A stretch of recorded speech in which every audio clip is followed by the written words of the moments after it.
Genade, barmhartigheid en vrede word ryklik geskenk van God ons Vader en ons Here Jesus Christus deur die kragtige werking van die Heilige Gees. Amen. Ek wil nou vanoggend ook met die prediking bietjie verder gaan ook oor daai gedeelte. Nou nie uit Matteus 10 nie, maar dit gaan oor dieselfde in Markus 8. Nee, Markus 8 gaan ons lees. Verse 27, vanaf vers 27. Nou laas Sondag gekyk na hoe om 'n waardige kind van die Here te wees, om jou kruis op te neem, Jesus te volg. Maar dan staan ook in Matteus, die wat Jesus sê, die wat hulle lewe wil behou, gaan dit verloor, en die wat dit verloor, sal dit reeds vind. Nou ek wil 'n bietjie op daai woorde van Jesus. Wat beteken dit? Daarop fokus. Maar kom ons lees dan eers nou Markus 8 vanaf vers 27 tot Markus 9 vers 1. En ek lees uit die 83 vertaling. Markus 8 vanaf vers 27. Daarna het Jesus en sy disippels na die dorpies naby Caesarea Philippi gegaan. Langs die pad het hy sy disippels gevra: "Wie sê die mense is ek?" Hulle antwoord hom: "Johannes die Doper, party sê weer Elia en party een van die profete." "Maar julle," vra hy hulle, "wie sê julle is ek?" Petrus antwoord hom: "U is die Christus." Toe belet hy hulle om dit vir iemand anders te vertel. Jesus het hulle toe begin leer dat die Seun van die Mens baie moet ly, dat hy deur die familiehoofde, die priesterhoofde en die skrifgeleerdes verwerp moet word, doodgemaak moet word en 3 dae later moet opstaan. Hy het met hulle hieroor reguit gepraat. Toe het Petrus hom op sy geneem en hom begin berispe. Hy het egter omgedraai na sy disippels gekyk en vir Petrus berispe. "Moenie in my pad staan nie, Satan," het hy gesê, "want jy dink nie aan wat God wil hê nie, maar aan wat die mense wil hê." Jesus het toe die menigte mense saam met sy disippels nader geroep en vir hulle gesê: "As iemand agter my aan wil kom, moet hy homself verloon en sy kruis opneem en my volg." En dis nou waarop laas Sondag gefokus het, maar nou vanaf vers 35 wil ons vandag fokus: "Want wie sy lewe vir homself wil behou, sal dit verloor. Maar wie sy lewe vir my en die evangelie verloor, sal dit behou. Wat help dit 'n mens tog om die hele wêreld as wins te verkry en sy lewe te verloor? Wat sal 'n mens kan gee in ruil vir sy lewe? Wie hom dan vir my en my woorde skaam te midde van hierdie ontrou en sondige geslag, vir hom sal die Seun van die Mens hom ook skaam, wanneer hy kom om saam met die heilige evangelie en bekleed is met dieselfde heerlikheid as sy Vader." Verder het hy vir hulle gesê: "Dit verseker ek julle, daar's party van die wat hier staan wat beslis nie sal sterwe, voordat hulle gesien het dat die koninkryk van God met krag gekom het nie." Ons dink, ons almal weet, nê, as kinders van die Here moet ons in die gees wandel, nie in die vlees nie. Nê, dit is baie belangrik om in oorwinning te kan lewe. Paulus skryf in Galasiërs 5 vers 16:53 vertaling: "Wandel deur die gees, dan sal julle nooit die begeerlikheid van die vlees volbring nie." Ons moet deur die gees wandel, nie die vlees nie. Dit is nie so eenvoudig nie, dit is nie so maklik nie. En ek dink om dit te verstaan, wil ek julle nou terugvat. Ons het al 'n paar keer gekyk hoe God die mens oorspronklik geskaap het, en net gou 'n bietjie net weer herinner, nê, hoe God die mens oorspronklik geskaap het. Genesis 2 vers 7 staan daar: "Die Here God het toe die mens gevorm uit die stof van die aarde," dis natuurlik jou liggaam, "en sy lewensasem," die nishmat chayim in die Hebreëus, nê, die asem van die lewe, dis jou gees. Hy het sy lewensasem in sy neus, in jou liggaam ingeblaas, en dit is jou gees, die geesgedeelte. So die mens 'n lewende wese of nefesh, siel geword het. Toe God sy lewensasem in jou liggaam inblaas, toe word dit jou gees, en toe gees en liggaam bind met mekaar, toe produseer dit jou siel, nê? Jou persoonlikheid, jou denke, emosies en wil. So die mens bestaan uit 3 dele, nê? Ek het hierdie prentjie al vir julle gewys, nê? Liggaam, siel en gees. En jou siel is daai denke, emosies en wil, jou persoonlikheid. Nou, ja, ons is ook, dit is ook dan wat baie belangrik wat ons moet verstaan, is dat jou siel nee, jou siel is die verbinding tussen liggaam en gees. Jou liggaam het jy kontak en kan jy leef in hierdie wêreld met jou sintuie. Denk, weet dit wat jy proe, ruik en hoor en voel en daai dinge, nee? En in jou gees het jy weer kontak met die geestelike wêreld. Dis net in jou gees dat jy met die geesteswêreld kan konnekteer. En jou siel is in die middel van liggaam, die fisiese wêreld en die geestelike wêreld. En jou siel, denk en emosies en wil, nee, kan inligting kry vanaf die fisiese wêreld deur die liggaam se sintuie, maar ook vanuit die geestelike wêreld. Kan jou siel inligting kry, nee? Die wedergebore mens, nee, die Heilige Gees is in jou wedergebore gees.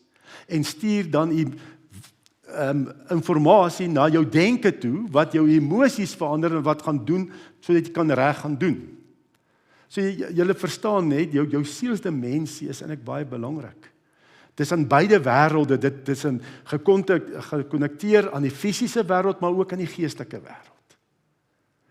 En Paulus sê ook in Romeine, dit is net in ons gees, my wedergebore gees, wat ek fellowship, gemeenskap kan hê met God se gees. Nee, Romeine 8 vers 16 staan, hierdie gees, dis die Heilige Gees, getuig saam met ons gees, dat ons kinders van God is. So dit is waar God se gees kom woon, nee? Dis in jou wedergebore gees. Dis waar jy gemeenskap het met God, is in jou wedergebore gees. Nee? En getuig saam dat ons kinders van God is. So ons bestaan uit hierdie 3 dele. Gees, siel en liggaam. Paulus sê ook in 1 Korintiërs 3 vers 16 dat ons gelowiges is die Nuwe Testamentiese tempel van God se gees. Ons is tempels van God se gees. Nou waar is God se gees? Julle weet Salomo se tempel het ook uit 3 dele bestaan. Nee, daar was die voorhof wat vir almal sigbaar was.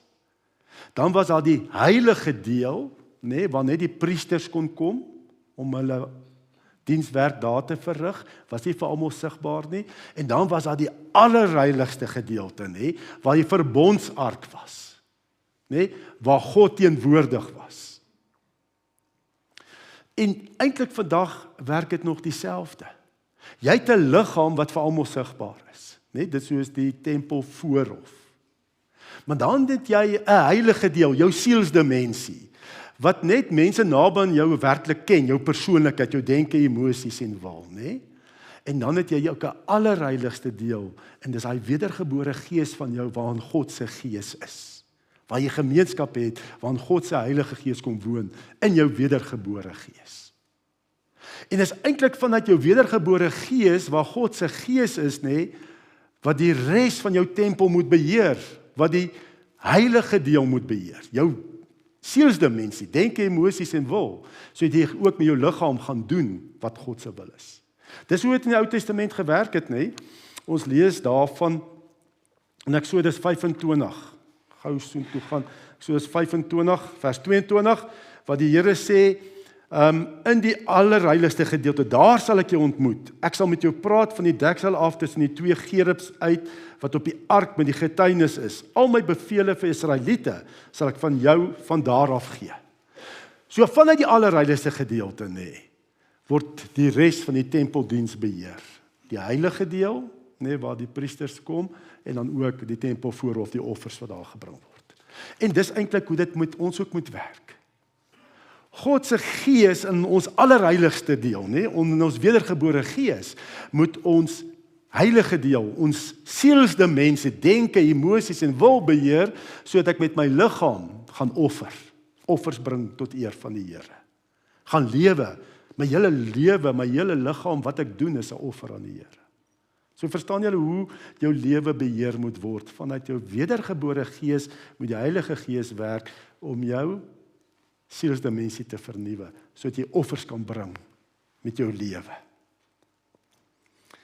En Galasiërs 6 vers 7 en 8 staan daar, moenie jouself mislei nie, God laat nie met hom spot nie. Wat 'n mens saai, dit sal hy ook oes. Wie op die akker van die sondige natuur saai, sal van die sondige natuur dood en verderf oes, maar wie op die akker van die gees saai, sal van die gees die ewige lewe oes.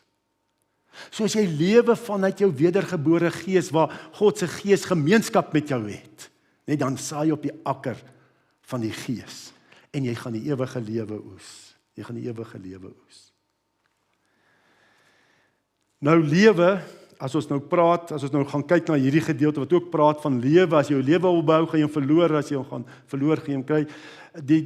In Afrikaans praat ons net van lewe, nê, maar as eintlik 3 Griekse woorde wat ons vertaal in Afrikaans met lewe. En daai woorde is, jy kry eerstens die Zoe lewe, nê, dis die ewige geestelike lewe. Nee, dit is die ewige lewe wat ek het in Christus. Galasiërs 6 vers 8. Maar dan kry jy ook Psuche, nee, wat die lewe van die siel is. Jou denke, emosies en wil. Hierdie gedeelte waarna ons nou gaan kyk. Dink bietjie Psuche, die Griekse woord Psuche, laat dink jy aan psyche, die psyche van 'n mens, nee, sielkunde, psigiese van die mens, nee. Dis waar ons Afrikaanse woord ook vandaan kom, van Psuche, die Griekse woord. En dis waar die van toepassing is. En dan is daar ook 'n Griekse woord bios, en dis jou fisiese lewe, daaglikse lewe en aktiwiteite. Lukas 8 vers 14. Nou om hierdie gedeelte te verstaan, hierso in Markus 8, vanaf vers 34, nee, moet ons sien watter woord hier gebruik word vir lewe. En dan sien ons hoe die woord psuche word gebruik.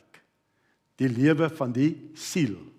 Jou denke, emosies en wil, nie jou ewige lewe nie. Jesus praat hier van die sielslewe.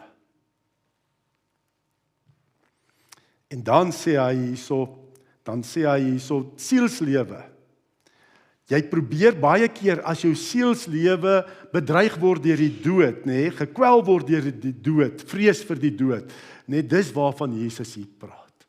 Ons word baie keer gekwel dat my sielslewe vernietig word. Die lewe in die siel. En dis waarmee Petrus geworstel het. Nou kom ons kry net die konteks. Dis hoekom ek vanaf vers 27 gelees het, nê, om die konteks, alles in konteks te plaas. Petrus worstel met vrees vir die dood in sy sielslewe. En dis wat Jesus hier aanspreek. Nie Zoe ewige lewe nie. Nee, sielslewe. Want hier staan in Markus 8 vers 34, die 53 vertaling, die nuwe vertaling sê net lewe. Al die keer wat Psuche staan sê net lewe, maar die 53 vertaling het daarom so 2 keer Psuche met siel vertaal.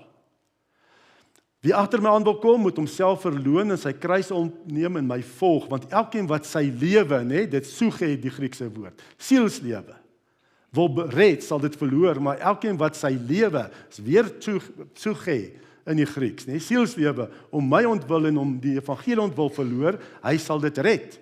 Want wat sal 'n mens baat as hy die hele wêreld win en aan sy siel, Psuche, skade ly? Of wat sal 'n mens gee as losprys vir sy Psuche, siel? Alright, so Jesus praat hier van Psuche, die sielslewe. Dit moet ons verstaan, om die gedeelte te verstaan. Vanaf vers 29 praat Jesus van Zoe lewe, die ewige lewe. Wat hy gaan kom om te doen om die ewige lewe vir ons te bring, nê? In vers 29 vra hy vir hulle, maar julle, vra hy hulle, wie sê julle is ek? En Petrus antwoord hom, u is die Christus, nê? Almal wat glo dat Jesus die Christus is, het die Zoe lewe, nê? Wat dit bely, het die ewige lewe. En dan vertel Jesus ook hoe hy die Zoe, die ewige lewe vir ons gaan bewerk, vir ons kry, nê? Hy vanaf vers 31 sê Jesus wil toe begin leer dat die seun van die mens baie moet ly, dat hy deur die familiehoof en die priesterhoof en die skrifgeleerdes verwerp moet word en doodgemaak moet word en 3 dae later weer opstaan. Hy het met hulle hieroor reguit gepraat. So Jesus verduidelik vir hulle hoe gaan hy die ewige lewe, die Zoe lewe vir ons bring? Vir hulle en ook natuurlik vir ons vandag. Hy moet die pad van die kruis stap. Maar dan sien ons, Petrus, neem hom op sy, vers 32, toe het Petrus hom op sy geneem en hom begin berispe. So, wat het Petrus? Hy fokus op die tsuge, die sielslewe. Want as Jesus, hulle leier, gekruisig moet word, waar laat dit hulle as sy volgelinge? Hy wil hê Jesus moet 'n aardse koning wees, wat gaan heers in Jerusalem en hy moet die Romeinse regering omverwerp en hulle gaan op trone sit langs hom, Maar as Jesus nou gaan sterf, waar plaas dit hulle? Wat gaan met hulle gebeur? Hoe lyk hulle fisiese toestand, hulle tsuge? Watter aansien gaan hulle hê? Wat gaan hulle moet deurgaan as hulle leier gekruisig word? So hy praat van, hy worstel met hierdie tsuge, die sielslewe. Waar laat dit hulle as Jesus gekruisig gaan word? Maar dan, as Jesus sterf, sit hulle met niks. En hy sit met vrees in sy sielslewe. En dan in vers 33 berisp Jesus vir Petrus. Hy sê, hy het omgedraai na sy disippels gekyk, want Petrus berisp, moenie in my pad staan die Satan, het hy gesê, want jy dink nie aan wat God wil hê nie, maar aan wat die mense wil hê. So, sodra jy fokus om jou sielslewe in stand te hou, dan word dit baie maklik, begin jy saai op die sondige natuur, in die vlees, en Satan kry beheer, as jy jou eie sielslewe in stand wil probeer hou. En dit Petrus het so vir Jesus probeer keer, om die Zoe lewe te bring, die pad van die kruis te stap. En dan vertel Jesus verder, vanaf vers 34, hoe jy jou sielslewe kan behou. So julle weet, dit gaan nie oor die ewige lewe, gaan hoe jou lewe in die siel kan behou. Ek hoop julle is nog by my, want ek kyk so ver weg. So het gaan hier oor nou, weet julle, oor hoe om jy lewe in die siel, te behou. Nou, hoe moet ons dit doen?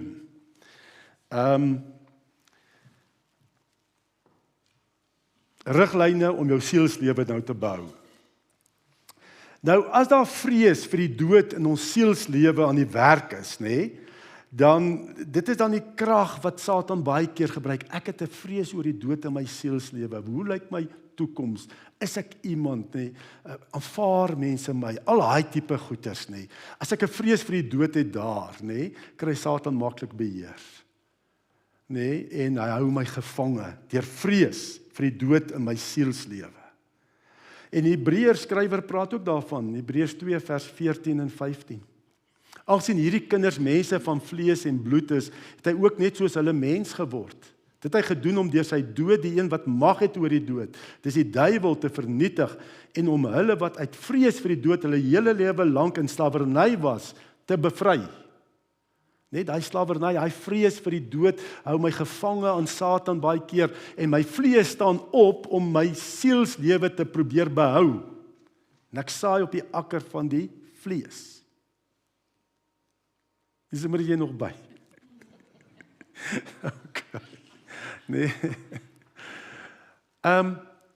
Daar's 'n vrees vir die dood. Dalk het jy nie meer 'n vrees vir jou liggaamlike dood nie, want ons weet in Jesus ontvang ek dan die ewige lewe. Ek het dalk nie meer 'n vrees vir die ewige, vir my liggaamlike dood nie. Maar daar is baie keer vrees vir die dood in verskillende areas van my lewe aan die werk. En sodra daar 'n vrees vir die dood in 'n area van my lewe aan die werk is, sal jou vlees altyd opspring om vir jou oplossing te bring. Om daai lewe te probeer behou. En die vlees se manier is altyd, hulle kom met 'n oplossing dat jy beter kan voel. Het gaan uit oor beter voel. Byvoorbeeld, daar's dalk 'n vrees wat vir die dood wat jy het, 'n intellektuele vrees vir die dood. Intellektuele vrees vir die dood. Want om 'n kind van die Here te wees beteken, ek moet glo. As dit wat die wêreld sê, my verstand sê bots met wat God sê in sy woord, moet ek my verstand en wêreld wegvat, ek moet staan op God se woord, en daar's baie keer 'n vrees vir intellektuele dood. Ek kan dit nie doen wat die Here sê in sy woord nie. Kan nie die wang draai dat ek weer 'n keer geklap word op daai tipe ding nie, En baie mense sukkel om oor te gee aan die Here, want dit is 'n geloofsdaad. Hulle het 'n vrees vir intellektuele dood. Om net oor te gee. Hulle kan nie heeltemal oorgee aan die Here nie. Dit is 'n vrees vir intellektuele dood. Daar's dalk 'n vrees vir emosionele dood wat jy het, wat werksaam is in jou lewe en wat jou in slawerny hou aan Satan. Emosionele is dat ek verwerp word. Ek het so bang ek word verwerp deur mense dat ek net almal probeer please en ek is besig om net almal te probeer tevrede stel En ek staan nie op wat reg is nie, ek doen wat ander mense wil doen. Verstaan jy, dit is 'n vrees vir die dood, emosionele dood. Daar kan 'n vrees wees vir identiteitsdood. Dat mense my nie raak sien nie.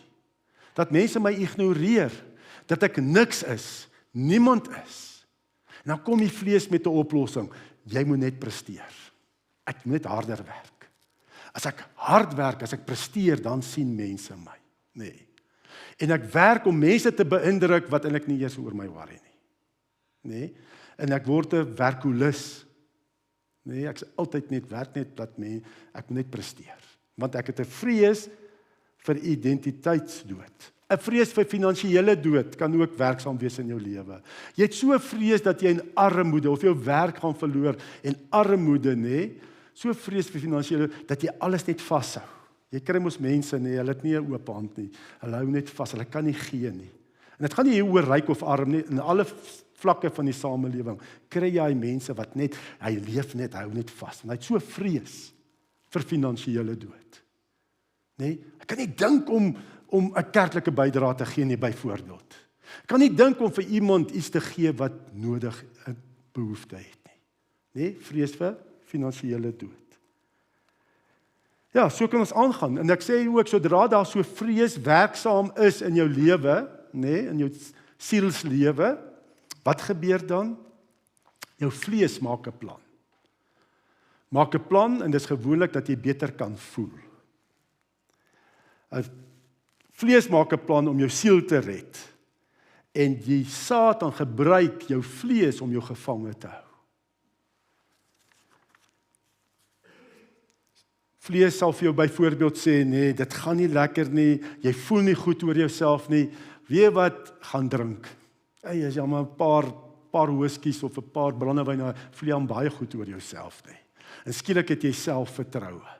En jy kan gesels, en mense sien my raak, en ek is die grap van die party, en al sulke dinge, Verstaan, is die vlees wat opspring, want jy is bang vir identiteitsdood. Dit hou jou gevange, maar nadat jy so gedrink het, hoe voel jy daarna? Veroordeeld. Jy's in 'n dieper gat. Of die vlees sal sê, man, gaan koop iets nuuts. As jy met 'n nuwe kar kan ry, of jy goed, mooi klere, of wat ook al, dan gaan mense jou raak sien, en jy's in finansiële dood. Of, jy kan so aangaan, eet. Party mense, die vlees kom met 'n oplossing, jy gaan beter voel as jy hy sjokolade eet. Noem maar op. Of as jy net kan presteer. Of jy net bo kan uitkom. En die goed gebeur heeltyd, hierdie vrees vir die dood, vir jou sielsdood. En ek weet ons nou baie voorbeelde genoem uit die verkeer, maar ek het dit beleef ook in die verkeer, nou ook so rukkie terug, het ek ook so vrees vir my sielsdood, identiteitsdood ervaar in die verkeer.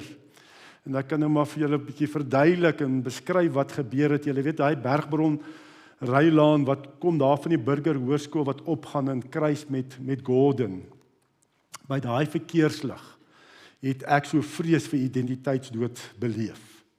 As jy nou uit Bergbron Rylaan, jy weet mos die BP Garage is daar op die hoek en so, as jy daar draai in Gordon, dis 'n dubbele baan in Gordon. En hoe ek die verkeersreëls verstaan is, as ek links draai, het ek ry voorrang, en die ouens wat van voor af kom, wat wil indraai, moet wag dat ek eers ry. En ek staan by die verkeerslig en hy slaan groen en ek draai links, maar hier kom 'n ou van voor af met 'n reuse SUV, nuwe SUV, en dit lyk of hy amper oor my wil ry. Want hy gaan nou nie regterbaan maar dat 'n ding in my opgestaan, 'n woede in my opgestaan oor hierdie persoon. nee, wat lyk of hy by die pad uit wil ry. En ek is so eentjie voor hom en ek het gevoel ek wil daar aan oorgaan, as prins oorgaan na die regterbaan, alhoewel ek net die volgende blok gaan links draai weer. Voel dit vir my, maar ek gaan oor regs. Nee, ja. Dis mos nie reg nie. Hoe doen julle nie sulke goed nie? Nee. As julle so lag, dan doen julle dit ook. Nee. En ek draai aan hierdie ou, weet, dis net erg. Julle ken daai tipe ding, nee? Daai wat gebeur. En ek het hierdie woede in my teenoor hierdie ou wat ek nie eens ken nie. En dan vra mens vir die Here, hoekom gebeur dit? Ek het nie geweet hierdie woede is binne in my nie. Waar kom dit vandaan? Hoekom reageer ek? Ek's 'n kind van die Here. En ek het dalk hier van die kerk se kant af nog gekom ook, ek weet nie. Nee, ja, hierdie wraakgedagtes. Maar dan, toe wys die Here, dis 'n vrees vir identiteitsdood. Want wat het gebeur toe hy so draai, en amper lyk of hy oor my wil ry? Hy wys eintlik vir my, man, weet jy wat, jy's niks. My kar is baie groter as joune, is nuwer en goeders kom met die pad uit. Jy's eintlik net 'n jy's in die pad. Jy's niks. Dis belangrik dat ek kom waar ek moet kom as wat jy moet gaan waar jy wil. Jy's 'n mislukking, kyk wat ry jy, kyk wat ry ek. Weet daai tipe boodskappe wat oorkom. En dit was 'n vrees vir identiteitsdood wat in my gewerk het. En toe kom my vlees met 'n oplossing, gaan oor regs. Wys vir hom, ek is hier. Jy gaan van my notisie neem. Ek is nie niks nie. Pas op, nee. Dit is wat my vlees toe kom met 'n oplossing. Om daai vrees vir die dood in my identiteit aan te spreek. En toe, hoe voel ek na die tyd? Jo, ek hoop nie 'n gemeente het my nou gesien nie. Nee, dit is gelukkig Nicky Gamble het ook so 'n storie wat hy vertel, nee, met sy fietsie. So ja, dis die Alpha kursus. Ja, maar verstaan, en toe voel ek veroordelend, nee, want die Here sê mos eintlik as jy iemand haat en wraakgedagtes, dan pleeg jy al moord in jou hart. Ek se kind van die Here is hier besig om moord te pleeg, sulke tipe goeders. En ek voel veroordelend. So wat het gebeur? Ek het nie vanuit my allerheiligste gedeelte gefunksioneer nie. Daar was 'n verkeerde volgorde van invloed. Vrees vir identiteitsdood, nee. En toe kom my liggaam wil ek voor hom insny. Nee, dit was my vlees se oplossing gewees. En toe na die tyd voel ek in my gees veroordeel oor die wraak en woede in my. So was ek weer 'n slaaf van Satan. Het ek op die akker van my vlees gesaai. Oor hierdie vrees vir identiteitsdood. Ja, en eintlik ek het nie gefunksioneer as 'n tempel van die Heilige Gees nie. Daar was 'n verkeerde volgorde gewees. Ek het eintlik afgodery bedryf. Hoekom sê ek dit? Want ek het vir iemand die reg gegee om vir my te sê wie ek is. Hoekom het ek so in die vlees gereageer? Omdat ek geval het oor daai ou se optrede om vir my te sê jy's niks, niemand. So ek het hom 'n afgod gemaak in my lewe. Ek het eintlik afgodery bedryf. As ek vir iemand die geleentheid, as ek vir iemand of 'n persoon of omstandighede die reg gee om vir my te sê wie ek is ek besig met afgodery. Want daar's net een persoon wat vir my kan sê en vir jou kan sê as kind van die Here wie jy is en wat jou waarde is. En wie is dit? Dis Jesus, God. En die Here wys toe vir my wie ek is in Christus. Maar wat sê God van my? God sê vir my in Christus is jy my diergekoopte kind. Ek het die hoogste prys vir jou betaal. Jy het waarde. Ek het jou beplan, jy's geskape na my beeld. Jy moet hier wees. Ek het 'n plan en doel met jou lewe. Jy's nie 'n fout nie. Jy's nie in die pad nie. Die Here wil nog deur my werk. Hy het 'n plan. Dis hoe ek nog asemhaal. Hy het my hier geplaas. En toe daai wete kom, nê, vanuit my wedergebore gees, die Heilige Gees deur my wedergebore gees vertel in my denke wat die Here van my sê in Christus, hoe hy na my kyk, dat ek hier moet wees, ek is 'n skape na sy beeld, hy's lief vir my, nê, hy's vir my, dit wat William nou gesê het, toe daai wete, nê, my denke so vernuwe, toe kom daar absolute vrede oor my lewe. Toe kom daar 'n liefde vir die Here oor my lewe. Ek het sekuriteit. Ek is God se kind. God het 'n plan met my. Ek het waarde. Moet hy wees. En toe daai liefde van die Here so oor my spoel, nê? Toe kon ek self daai persoon vergewe. Want dis wat die Here sê. Jy kan eintlik eers vergewe. Iemand vergewe as jy vir die Here vra wie hy is. As jy nie daai vraag by die Here geantwoord kry nie, sal jy sukkel om iemand, jy gaan eintlik iemand nie kan vergewe nie. As jy daai persoon, daai afgoderry wegvat, en dat die Here vir jou sê wie is, dan kan jy ander mense vergewe. Ag, hy seker self onseker, daai ou, né, dat hy nou sy waarde vind in sy kar. Of dalk is hy op pad baan toe, hy moet dalk sal 'n krisis. En ek kon self, vir hom bid vir daai persoon om veilig te ry. So wat is die regte volgorde? Gees, die Heilige Gees wys deur my wedergebore gees wie ek is in Christus. En my siel, wat ervaar ek toe? Liefde, vrede van God spoel oor my denke, emosies en wil. En wat jou liggaam? Maak plek. Kan bid vir die persoon. Kan bid vir daai taxi. Kan bid. En onthou net, sy besigheid is om mense af te laai. Weet ek het altyd gedink aan die taxi drywers, nê. Maar weet jy, al die mense in daai taxi, hoe voel hulle? Ek het dit so beleef daar by Good News Community Church. Hoeveel getuienisse ek daar vertel van wat daai arme mense wat in daai taxi sit en daai drywer gaan so te kere, waardeur hulle gaan, daai emosionele spanning en dinge waardeur hulle gaan. En hoeveel van hulle getuig hoe hulle in 'n ongeluk was, maar die Here het hulle gered in 'n taxi.